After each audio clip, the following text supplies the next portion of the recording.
હવે પેલું પુસ્તક લઈએ ઘનશ્યામ ચરિત્ર. જી જી બરોબર. એની અંદર પાના નંબર 4 ઉપર છે કે હનુમાનજીને કાળીદત્ત નામના રાક્ષસ બરોબર છે એને માણસોએ બાલ ઘનશ્યામને બચાવ્યા અને એની માતાને પરત સોંપ્યા. બાલ ઘનશ્યામ એટલે ઘનશ્યામ પાંડે બરોબર સોંપ્યા અને કીધું કે તમારો આ બાળક તો ભગવાન છે ને હું એનો સેવક છું. કોણ કે છે? હનુમાનજી મહારાજ. બરોબર. હા બીજો રેફરન્સ માર્કંડેય ઋષિ કેટલા વર્ષ પહેલા થઈ ગયા.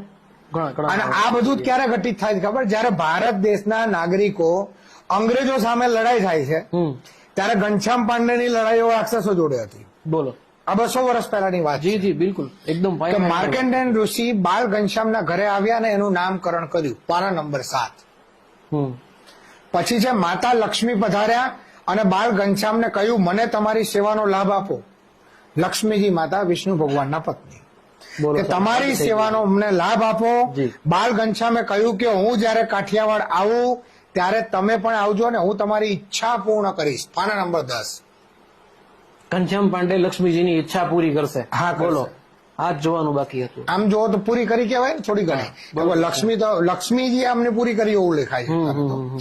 બાળ ઘનશ્યામે 8 સિદ્ધિઓને અષ્ટસિદ્ધિ 8 સિદ્ધિઓને પોતાની માતા માટે ભોજન લાવવાની આજ્ઞા કરી. પાના નંબર 11.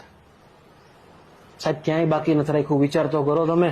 હજી આ ટ્રેલર નથી, પિક્ચર બાકી છે. બાલ ઘનશ્યામે કાળીદત્ત રાક્ષસને મારી નાખ્યો. હા. પાના નંબર 18. બાલ ઘનશ્યામે યમરાજનું રૂપ ધારણ કરી અને માછીમારને ડરાવ્યો. પાના નંબર 21. હવે યમરાજી થઈ ગયા. હા. બાલ ઘનશ્યામને વાગ્યું ત્યારે ઇન્દ્ર, ચંદ્ર, બ્રહ્મા, વિષ્ણુ વગેરે આવ્યા. પાના નંબર 39. ખબર કાઢવા આવ્યા હતા. બધા નવરા હતા. બાલ ઘનશ્યામે ભગવાન રામના રૂપમાં પોતાના માતા પિતા અને બીજા લોકોને દર્શન આપ્યા. પાના નંબર 61. આ રેફરન્સ એટલે આપ ચેક કરી શકો. આ લોકોની વેબસાઇટો પડી જ છે. કાશીના વિદ્વાનોએ ઘનશ્યામના રૂપમાં શિવ અને રામના દર્શન થયા. પાના નંબર 78. હવે બીજું એક પુસ્તક લઈએ નીલકંઠ ચરિત્ર. પુસ્તકમાં લખાયેલી વાતો. હનુમાનજીએ કહ્યું મહારાજ, હનુમાનજી મહારાજ મહારાજ એટલે ઘનશ્યામ પાંડે કે તમારા નિત્ય દર્શન કરવાનો મારો નિયમ છે. આપની આજ્ઞા હોય તો આપની સાથે સેવામાં રહું. સહજાનંદે કહ્યું હમણાં તો એકલા જ વિચરણ કરવાનો મારો વિચાર છે. હું યાદ કરું ત્યારે તમે આવજો. પાના નંબર 2. સાહેબ તમે જુઓ આ કેટલી હદે આ બધા પુસ્તકો બાળકોને ભણાવવામાં આવે છે સાહેબ. તો આનો મતલબ તમારા બાળક જે ભણે છે હિન્દુ નથી રહેવાને લખી રાખજો. જી જી જી બિલકુલ. તો સૌથી પહેલા તો આપણે એ જ કરવું જોઈએ કે આપણું બાળક આપણા આડોશ પડોશમાં રહેતા બાળકો જે ગુરુકુળમાં ભણે છે ત્યાંથી એને ઉપાડો અને કોઈ સારી જગ્યાએ બેસાડો. હવે તમે એના બાળકોને ચેક કરીને પૂછશો ને, આ રેફરન્સ સાથે પૂછશો ને કે આ સત્ય છે, હું ગેરંટી આપું બાળક હા પાડશે. હા સત્ય છે, મને આજ ભણાવવામાં આવ્યું. બરોબર. હવે આગળ લઈએ. સહજાનંદે ચતુર્ભુજ નારાયણ ભગવાન રૂપે હિમાલય તરફ જતા તપસ્વીઓને દર્શન આપ્યા. પાના નંબર 8.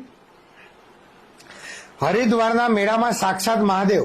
આ ખાસ સાંભળજો, આ વિડીયો પણ વાયરલ થયેલો છે કે હરિદ્વારના મેળામાં સાક્ષાત મહાદેવ અને મા પાર્વતીએ બ્રાહ્મણનો વેશ ધારણ કરી સહજાનંદની ઘણી દિવસ અને રાત સેવા કરી. પાના નંબર 10. સાહેબ અમારો દેવાદેવ મહાદેવ અમારો બાપ છે અને આટલી હદે આ લોકો જશે ખબર નથી. બાપુ આ તમે કીધું ને ત્યારે લોકોને ખબર પડી. બાકી આ ખરેખર આટલું તુચ્છ. હજી ઘણા 50 વિડીયો આવશે મારા આના ઉપર. ખાલી પ્રૂફ જ આપીશ કે આ કેટલા ખોટા છે. બીજું, લક્ષ્મણ ઝૂલા પાસે લક્ષ્મણજી મૂર્તિમાંથી સાક્ષાત લક્ષ્મણજી પ્રગટ થયા, બહાર આવ્યા અને સહજાનંદના ચરણોમાં નમી પડ્યા અને સહજાનંદે શ્રી રામચંદ્રના રૂપમાં દર્શન દીધા. પાના નંબર 10. સહજાનંદ માટે હનુમાનજી મીઠા ફળ લઈ આવ્યા. સહજાનંદે પ્રસન્ન થઈને હનુમાનજીને આશીર્વાદ આપ્યા. પાના નંબર 22. મેં કીધું ને હજી ટેલર નથી આવ્યું, પિક્ચર બાકી છે. સૂર્યનારાયણે હાથ જોડી અને સહજાનંદને કહ્યું કે હે પ્રભુ, આપની કૃપાથી અને આપની ઉપાસનાથી મને પ્રકાશ પ્રાપ્ત થયો છે. પાના નંબર 25. હનુમાનજીએ કહ્યું હું અંજની પુત્ર હનુમાન છું અને નીલકંઠ વર્ણી એટલે કે સહજાનંદનો સેવક છું. પાના નંબર 42. એક બાવા અને બાવીના રૂપમાં એક સ્ત્રીએ સહજાનંદજીને કહ્યું કે આ શિવજી છે અને હું સતી છું. આટલા દિવસથી ભૂખ્યા છો એટલે અમે તમારી સેવા માટે આવ્યા છીએ અને સહજાનંદની સેવા કર્યાથી શિવ અને પાર્વતી અત્યંત આનંદિત થયા અને પછી પ્રણામ કરી અને અદ્રશ્ય થયા. પાના નંબર 63. હવે આ લોકોનું ત્રીજું પુસ્તક છે કે સહજાનંદ ચરિત્રનું એક પગ, સહજાનંદ ચરિત્ર જે હતું અત્યારે એનાથી પણ ઉપર એક ભ્રષ્ટ વાત સાંભળજો. જી જી જી.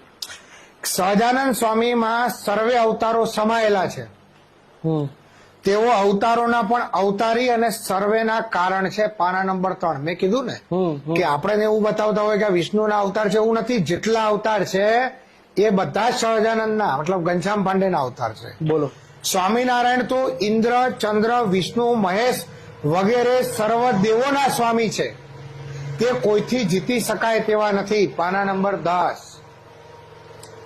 અક્ષરધામમાં સ્વામિનારાયણ સિંહાસન પર બેઠા હતા.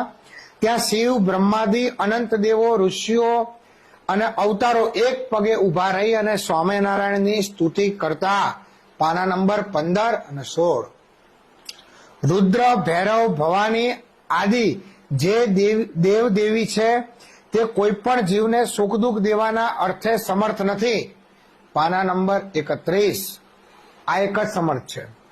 સહજાનંદે ગઢડામાં પોતાની જ મૂર્તિ સ્થાપી અને વાસુદેવ નારાયણ નામ આપ્યું અને બધાને કહ્યું કે આ અમારું સ્વરૂપ છે. પાના નંબર 32. પોતાના ભક્ત મૂળજી ભગતની મહિમા જણાવતા કહ્યું, બ્રહ્મા, વિષ્ણુ, મહેશ એક બ્રહ્માંડમાં રહ્યા છે તેવા અનંત બ્રહ્માંડને મૂળજી ધરી રહ્યા છે. ઘનશ્યામ પાંડે તો ધરી રહ્યા તો અલગ, એનો એક સેવક ધરી રહ્યો છે. બોલો. પાના નંબર 41 અને 42. સહજાનંદે કહ્યું, હા, હું સચ્ચિદાનંદ પરબ્રહ્મ પુરુષોત્તમ છું. હું જ રાધા લક્ષ્મીનો નાથ છું અને શાસ્ત્રોમાં મારો મહિમા કયો છે. પાના નંબર 56. સહજાનંદે પલંગમાં સુતા સુતા ઇન્દ્રને ધમકાવ્યા વરસાદ નતો થયો એટલા માટે થઈને. પાના નંબર 66. હવે સહજાનંદે કહ્યું, બ્રહ્મા, વિષ્ણુ, મહેશ, રામચંદ્ર, શ્રી કૃષ્ણ આદિ સર્વેથી પાર અમારું અક્ષરધામ છે, તેથી પણ પાર હું છું. પાના નંબર 84. વડતાલને પોતાના હાથે પોતાની મૂર્તિ હરિકૃષ્ણની પ્રતિષ્ઠા કરી. પાના નંબર 121. સ્વામિનારાયણે અંગ્રેજ ગવર્નર માલ્કમને કહ્યું, તમારું રાજ ઘણા કાળ સુધી રહેશે. પાના નંબર 146. આ છે આ લોકોની વાસ્તવિકતા. આને તમારે હિન્દુ કઈ રીતે ગણવાય કહો. બરોબર છે, બરોબર છે. બીજી વસ્તુ સાહેબ, તમે જે બધી વસ્તુ સાંભળીને એ બધું એમના પુસ્તકોમાં લખેલું છે, વર્ણન કરેલું છે અને આ જ બધી વસ્તુ ગુરુકુળમાં રહેલા બાળકોને ભણાવવામાં આવે છે સાહેબ. હવે વિચાર કરો કે એ કુકડું ફૂલ શું શીખશે. ખરેખર બાપુ, આ ઓમ જોવા જાય ને તો આ હસી પાત્ર છે આ બધા પુસ્તકો, પણ એટલી જ દુઃખની વાત છે. આના હાસ્ય પાછળ છે ને હિન્દુ ધર્મને બહુ મોટા અંધકારમાં નાખવાનું ષડયંત્ર છે.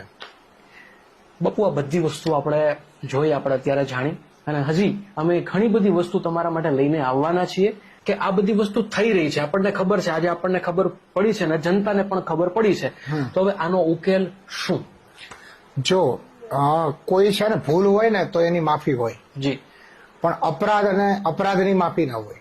આ એક અપરાધ છે અને આમાં માફ કરવાના વિષયમાં અત્યાર સુધી આટલી બધી મિટિંગો થઈ ગઈ. લીંબડીમાં મિટિંગ થઈ, સાધુ સંતો મિટિંગ કરી, બરોબર છે. એટલે મિટિંગોથી કે આને માફી મંગાવવાથી કોઈ મતલબ નથી. આના સંપ્રદાયના મૂળ પુસ્તકો જ આનાથી ભરેલા છે.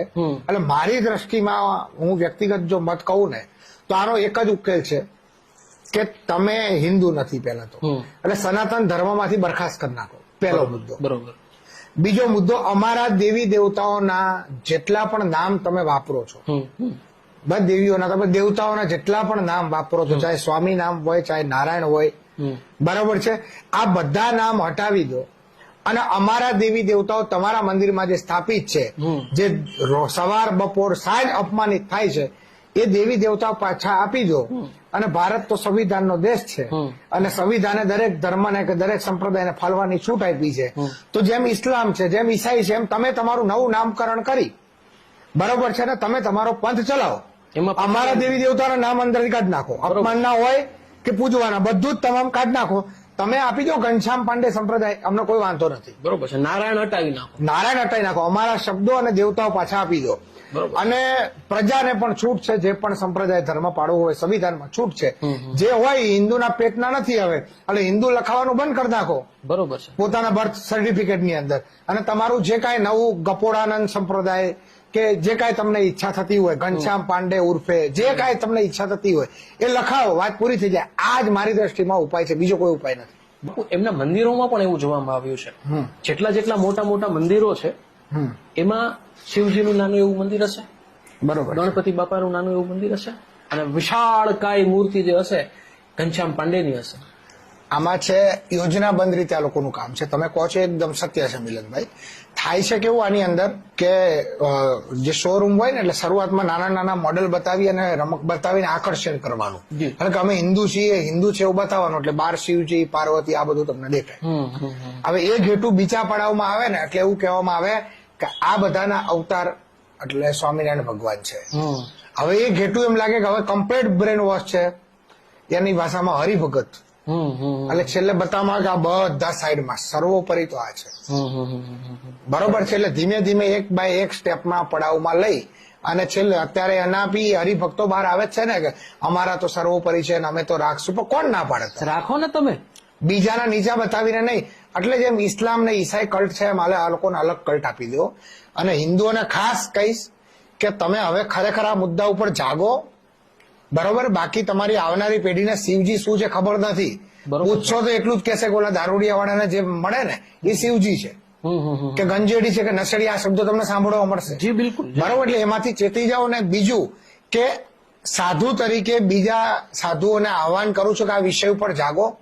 અને ચોક્કસ જેમ જ્યોતિર્નાથ બાપુ છે, બરાબર છે, દેવગીરી બાપુ છે, આ બધા આના ઉપર જાગૃત છે, તો બીજા પણ સાધુ સંતો તમે જાગો અને આ મુદ્દા ઉપર એક થાવ, જેનાથી આના ઉપર આપણે નિર્ણય લઈ શકીએ. બરોબર. અને ખાસ કરીને પ્રજા એ પણ જાગો. અમારે પહેલું જાગવું એટલા માટે જરૂરી છે, અને પ્રથમ વિડીયો બાબતે તમને જગાડવું એટલા માટે જરૂરી છે કેમ કે અમે જે કાંઈ પહેરીએ છીએ, બરોબર છે, કે અમે જે કાંઈ ગાડી વાપરીએ, સીએનજી પુરાવીએ, ડીઝલ વાપરીએ, કે જે કાંઈ અનાજ ખાઈએ છીએ, એ સમાજે આપેલું દાન છે. એટલે મારા ગુરુનું કહેવું છે કે સમાજનું મફત ન ખવાય. સામે અમારું પણ સમાજના હિત માટેનું કર્તવ્ય છે, એટલે અમે અમારું કર્તવ્ય નિભાવીએ છીએ. બીજા સાધુઓ પણ પોતાનું કર્તવ્ય નિભાવે અને આ મુદ્દા ઉપર જાગૃત થાય અને એક થાય એના માટેના પ્રયાસ છે. અને ટૂંક સમયની અંદર અમારા સાધુ સંતોની આ માટે મીટિંગ પણ ભરાશે, જન જાગૃતિ પણ થશે, લીગલ કેસ પણ થશે, અને જરૂર લાગે તો શામ દામ દંડ ભેદ દર્શક મિત્રોને આપ સમજદાર છો. બિલકુલ બિલકુલ સાચી વાત કરી. મિત્રો, હવે જાગવાનો સમય આવી ગયો છે. આ વિડીયોને ભલે અત્યારે આપણે વિરામ આપી રહ્યા છીએ, પણ આના જેવા અનેક વિડીયો આપણે લાવીશું અને લોકો સાથે શેર કરીશું. આ માત્ર ને માત્ર એક ટ્રેલર હતું જે આપણે જોયું છે. હજી આનાથી પણ ઘણું વિશેષ એ લોકોમાં છે, જે આપણે લોકો સુધી પહોંચાડવાનું છે. જો વિડીયો ગમ્યો હોય તો લાઈક ના કરો તો પણ કાંઈ નહીં, કોમેન્ટમાં તમારા વિચાર જરૂરથી શેર કરી દેજો અને આ વિડીયો જે છે એને લોકો સુધી પહોંચાડજો, કેમ કે હવે આ આપણા માટે ખૂબ જરૂરી છે. આ એક અસ્તિત્વની લડાઈ છે.